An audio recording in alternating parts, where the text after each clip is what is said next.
Lectura correspondiente a la campaña Espiritualidad emocionalmente sana, por parte de la Iglesia de Cristo y Barra Centro.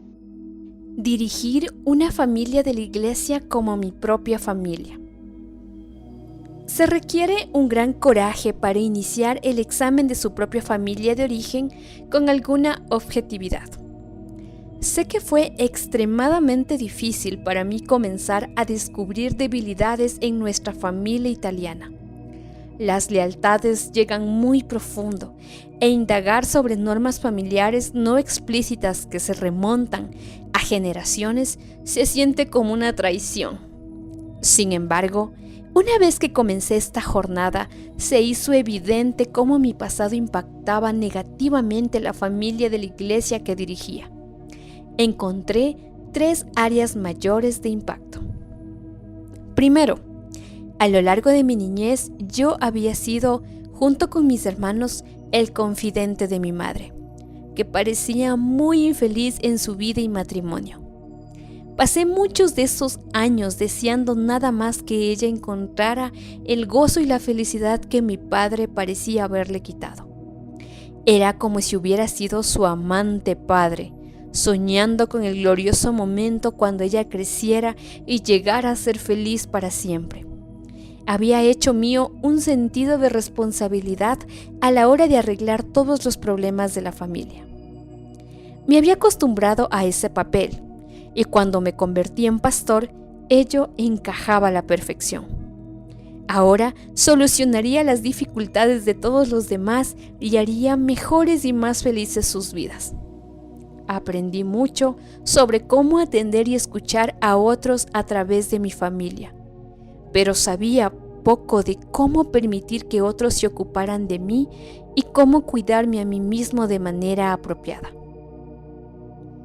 ¿Extraña que yo luchara para asumir demasiadas responsabilidades por la gente de la iglesia? Cuando alguien tenía una dificultad personal en la iglesia, consideraba mi deber hacer que esa persona se sintiera mejor. Tras darme cuenta de cómo hice eso durante la mayor parte de mi niñez, al crecer en mi familia, se hizo más difícil cambiar.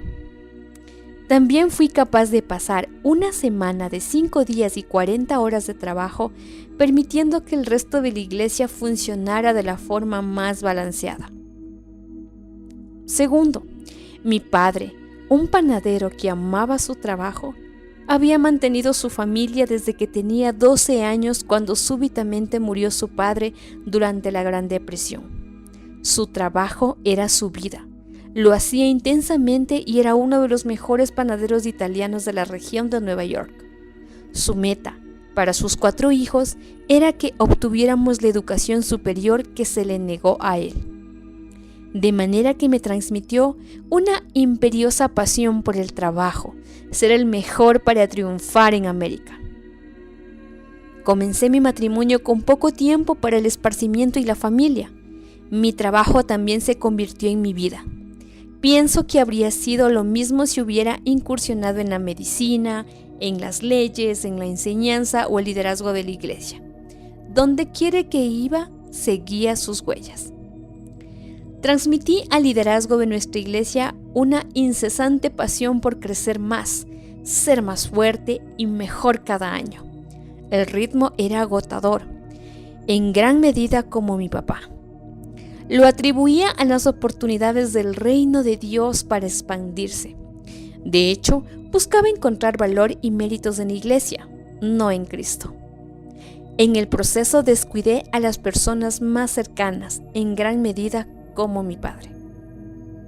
Solo a través de esta decisión de reflexionar seriamente sobre la historia de mi propia familia a la luz de los valores del Evangelio, he sido capaz de librarme de la intensidad de trabajar y producir. En su lugar, aprendo a seguirlo en el descanso del sábado, la complacencia, el gozo y la paz, según Romanos capítulo 14, versículo 17. La oración y la reflexión. Tercero, y quizás lo más importante, llevaba conmigo al liderazgo un miedo de ser abandonado. como niño me había enfrentado a cuestiones de rechazo, así que ello estaba incrustado en el fundamento de lo que yo era. Como resultado, en el momento que las personas se sintieran insatisfechas o abandonaran la iglesia, algo común para cualquier pastor de una iglesia local, me sentía devastado. Este poder del pasado en mi vida dio lugar a mucho caos en la familia de Nueva Vida. La visión de todo el mundo se convertía en mi visión. Sabía que si decía lo que en realidad quería hacer, algunas personas se marcharían. Durante años desaparecí la verdad. Aún peor, rara vez confronté a las personas sobre sus limitaciones, incompetencia o pecados, especialmente si no pensaban que eran receptivas. Huía de los conflictos y asumía gustoso toda la culpa por cualquier cosa equivocada, siempre que todo el mundo quedara contento y pudiéramos seguir adelante. Mi patrón de conducta produjo el terrible fruto descrito en el capítulo inicial, cuando el pastor hispano nos dejó tan divididos. El conflicto es parte normal de la vida. La gente tiende a resolverlo en una de las 5 formas siguientes: escalada, retirada, ataque, asumir que las cosas son peores de lo que en realidad son, o triangulación. Por ejemplo, en lugar de que A vaya a B para resolver un conflicto, A le hablaría a C para mitigar la ansiedad. En la familia que crecí, yo tendía a la retirada. Aprendí a interiorizar los conflictos e intenté limar las diferencias. Entonces llevé ese patrón a las familias de la iglesia, algo que Cristo nunca intentó. Al mismo tiempo, la familia en que crecí, aún manchada por el pecado original como todas las familias, me dio cierto número de dones por los que estoy eternamente agradecido. A través de ellos, Dios me dio una gran sensibilidad por otras personas. Soy capaz de penetrar fácilmente en su dolor y expresar compasión sincera. También aprendí cómo consolar a otros de manera significativa, no descuidada. Dios también utilizó mi familia para dar mi amor por la lectura y el aprendizaje, pasión por la gente y amor por la música y el arte. Dios usó mi pasado, tanto el negativo como el positivo, para moldearme de forma única de la manera en que dirijo y sirvo como pastor hoy. Dios nos manda a honrar a nuestros padres. Como adulto, creo que esto significa que los respetemos y damos gracias a Dios por ello. Ampliaría esto para incluir darle gracias a Dios por nuestra historia, por nuestro pasado y por el lugar, el tiempo y las familias en que nacimos. La intención de Dios es que usted le dé gracias también por lo bueno y lo malo. Las personas pueden haberle hecho daño. Puede que usted haya tomado algunas decisiones equivocadas. Recuerdo lo que aprendió José, después que sus hermanos lo traicionaron durante la mayor parte de su vida adulta.